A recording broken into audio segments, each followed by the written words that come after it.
In our broader world at war, it is easy to forget about this one tiny axis, which often feels more like a Cold War relic than something to be taken seriously.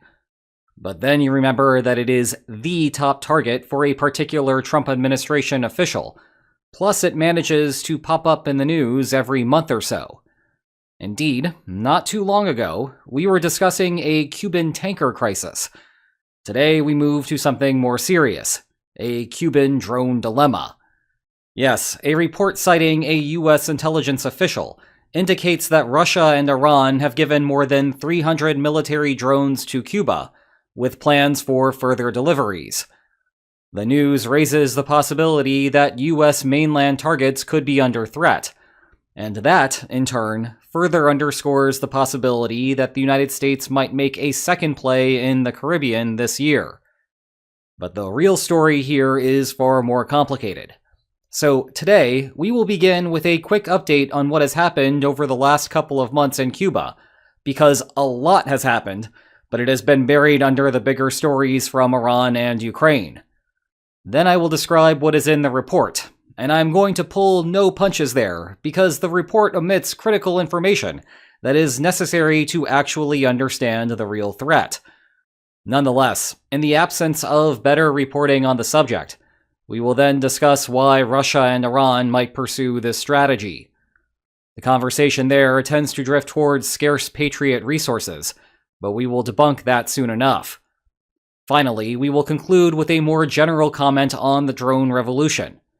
There is a perception that drones will empower weaker states, but that is a first-order effect that does not consider how opponents might respond to the potential threat. And those responses can make weaker states worse off than in a world where drones simply did not exist. But let's start with a quick rundown of what is brewing in Cuba. You will recall that after the United States successfully removed the former/still technically Venezuelan president, Nicolás Maduro, the U.S. Navy imposed a quarantine on Cuba, preventing the island from specifically importing any oil. This is no joke. Cuba imports about 60 to 70% of its needs, leaving a massive shortfall. Gasoline became impossibly unaffordable for the majority of citizens there, and the country began experiencing rolling blackouts. In late March, Russia sent a single tanker to the island, leading to speculation of whether we would have a Cuban tanker crisis if the United States tried to intercept it. Trump backed down, however, ostensibly citing humanitarian needs, maybe involving some food, and thereby let the tanker offload some much-needed oil. This was, at most, a band-aid, though, giving Cuba no more than a couple of weeks of extra fuel. Almost 2 months have passed since then, without any further deliveries confirmed. Russia dispatched a second tanker to Cuba in early April, but it has spent the last month stalled in the middle of the Atlantic, suggesting that the Kremlin does not buy into Mexican food memes and does not want to try running the quarantine a second time. Meanwhile, the director of the CIA, John Ratcliffe, along with at least 3 officials with very blurry faces, visited Cuba a week ago. Obviously, the lingering threat is that the United States will try to run back the special Maduro operation, this time on a more proximate Caribbean target. Although I have never specifically asked the leadership in Cuba whether they would like that to happen, I do not believe that they would. And if you were in their position, you might start looking for ways to deter the United States from trying. With that, now we can get into the current report. The story broke on Sunday, with Axios citing a senior U.S. official, who was in turn leaking classified intelligence. Quote, Cuba has acquired more than 300 military drones, and recently began discussing plans to use them to attack the U.S. base at Guantanamo Bay, U.S. military vessels, and possibly Key West. The island has been acquiring attack drones of varying capabilities from Russia and Iran since 2023, and within the past month, Cuban officials have sought more drones and more military equipment from Russia. Okay, very interesting stuff, and good for Axios for reporting on it. But a fundamental piece of information is missing here. Anyone reporting on national security issues should be aware of how critical the missing information is, And the US official leaking the information should also know the answers to the question if the official is for real. Yet the article is silent. In particular, I would want to know exactly what kind of drones Cuba has acquired. At this point, drone is an umbrella term that tells you little about its offensive capacity, only that no one is physically on board. Heck, some of them are just used for reconnaissance and have no offensive capacity whatsoever. Meantime, on one end of the lethal spectrum, a standard quadcopter is a drone. However, 300 quadcopters is a joke. I mean, I would literally laugh if anyone in the national security community was taking this seriously. In training, a drone pilot typically wrecks 5 to 10 drones per day. Lest we forget that I know this firsthand. If you were incredibly optimistic, thought 10 days of training would be sufficient, and wanted to have 100 drones left over to use in combat, that would get you 4 pilots. And at the end of the day, all you can do with them is put some tiny holes in facilities in Guantanamo Bay. Maybe if you were incredibly lucky and US service personnel were casually strolling around on the base of the day of the attack, you might inflict a few casualties. But like I said, this is a joke. The report indicates that Key West, Florida would be a potential target, which is about 160 kilometers away from Cuba. It is hard to find a common Russian drone with roughly the same range. The Zala Z-54 is the best match, if we trust speculated specs. It has a payload capacity of 15 to 25 kilograms, and 200 kilometers as maximum range. That would imply a target radius that looks like this. But bear in mind that Key West has a population of only about 27,000 people, and a typical Shahed drone has a payload of 50 kilograms. So color me concerned, but not particularly afraid. What would be far more interesting is if we were talking about actual Shahed drones. Using the default range for Shaheds, the new attack radius looks roughly like this. All of Florida is inside, plus Mobile, Alabama, and New Orleans, Louisiana is right on the fringe. Shaheds would therefore be a much more serious threat. Extend that out to a maximum range Shahed, and now almost all of the eastern seaboard is in play. But more critically, and at much less of a stretch, the Gulf Coast along with all of its oil infrastructure could be hit. I point this out because simply smashing a Shahed into a building is destructive, but it is not that destructive. In contrast, Ukraine knows something about what happens if you have a long-range drone hit a target with its own fuel supply. Nonetheless, to put the quantity in context, Russia now fires about 300 Shaheds or Shahed decoys per day on average. So the worst-case Cuban scenario thus far is perhaps scary to Americans accustomed to the privilege of being defended by 2 giant oceans, but it is peanuts compared to the threat that Ukraine faces. With that in mind, let's shift to what is in it for Russia. Well, color me skeptical that Russia is actually doing much here. 300 drones over the course of around 3 years, minus some donations from Iran, would indicate that the Kremlin is not exactly being generous. I would speculate that Russia was mostly shipping the bottom of the barrel of excess supply to Cuba, outdated models that Ukraine has already developed defensive measures to counteract. I find it hard to imagine that anyone in the Kremlin believe that passing top-quality materiel to Havana would be a good idea. Now, the typical refrain that I have seen online about why Russia is doing this is because the Kremlin wants to keep US defenses occupied domestically. That would mean fewer donations to Ukraine, or sales to Ukraine through NATO countries, which is what Russia really cares about. It would also mean fewer transfers to Iran's regional opponents, which is also what that country really cares about. Typically, this conversation turns to Patriots, which is the key system that both Ukraine and the Gulf allies rely on to shoot down ballistic missiles.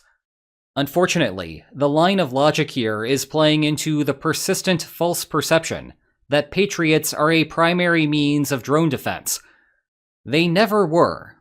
They have been used on an emergency basis in the Gulf region for that purpose. Ukraine has used them as well to protect high-value targets. But those are the exceptions, not the rule. Shaheeds are slow. It would take 2 hours for them to reach Miami from Cuba, giving alert fighters stationed near Florida's southern point plenty of time to scramble and intercept them.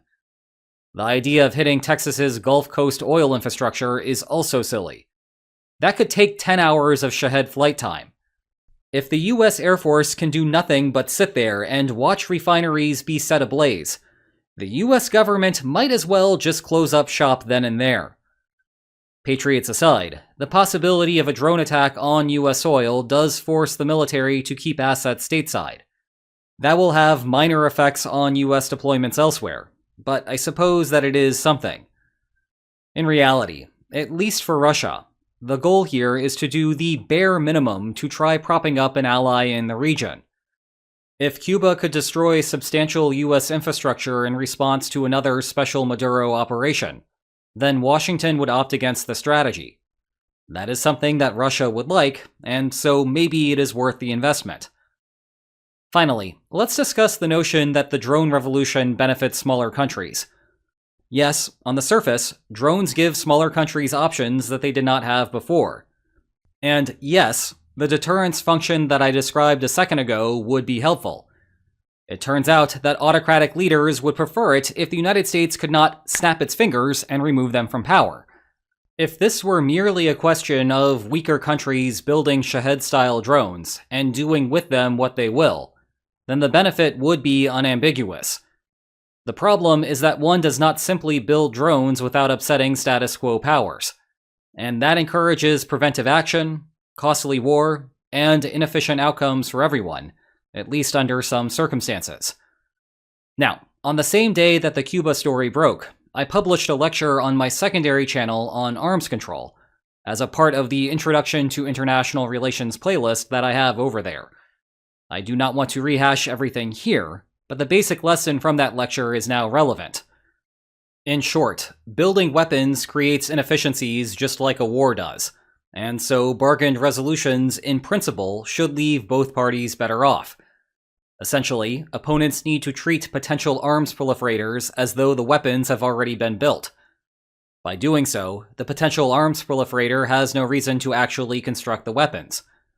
The benefit for the opponent is that the proposal can be slightly hedged down to exploit how the proliferator did not actually pay any costs. One of the ways that negotiated resolutions can break down is if the opponent cannot observe the decision to arm. If preventive war is credible, it may be cheaper to deal with a problem militarily than buy out the arms proliferator's incentive to launch a weapons program. Worse, the threat of preventive war cannot dissuade the arms proliferator from trying to build covertly. That, in turn, encourages the opponent to initiate preventive wars, even without knowing that there is a weapons program to destroy. As a result, the whole thing ends in a disaster. The Cuban Drone Dilemma is particularly concerning because of how easy it is for the weapons to secretly reach their destination. They are small, and so the only real way to stop Cuba from acquiring them is to fully quarantine the island, inspect every vessel heading to a Cuban port, and detain anyone violating the rule. This is not a preventive war in a kinetic sense, but it is still a very costly measure for every party involved. And there is always the concern that the United States may find regime change the cheaper long-term solution to the problem. However, I would describe this as a future concern, not a present one. The 300 drones that have been sent to Cuba likely are nothing serious. And unless there is intelligence that much larger quantities of drones are headed the island's way, and those drones are closer to top-of-the-line models, then the threat to the United States is minimal. Furthermore, it is hard to see how Russia or Iran would be able to provide such aid given their current situations. Thus, I am filing this one for later from a strategic perspective. However, maybe I should keep it fresh in mind for US political purposes. There is plenty of speculation that this was an authorized leak from the Trump administration. Basically, the White House wants to gather public support for regime change, and this is part of shaping the narrative. I don't know. Maybe that is true. But I will say this. I just spent 5 minutes explaining why the report offers scant details to indicate that this is a serious threat to the US homeland. It is not what I would leak if I actually wanted to gather support to invade Cuba. I would either divulge more serious information about Shaheeds, Or, if the shipments were a bunch of quadcopters, I would not bother leaking anything. Take that for what you will. Speaking of takes, what are our takeaway lines for today? Cuba is politically and economically on the edge once again. Some Russian and Iranian drones have reached Cuba, but nothing has been disclosed to suggest that they are a serious threat to the United States. Russia and Iran may be trying this to keep U.S. defenses closer to the homeland, though that strategy is not as effective as it might seem. And there are serious preventive war concerns here to keep in mind for later. Meanwhile, if you want to learn more about that arms control scenario, check out that aforementioned lecture. It is much more complicated than I just described here, as it can result in cases of both mistaken preventive war and successful power shifts. And if you enjoyed today's video, then please like, share, and subscribe, and I will see you next time. Take care.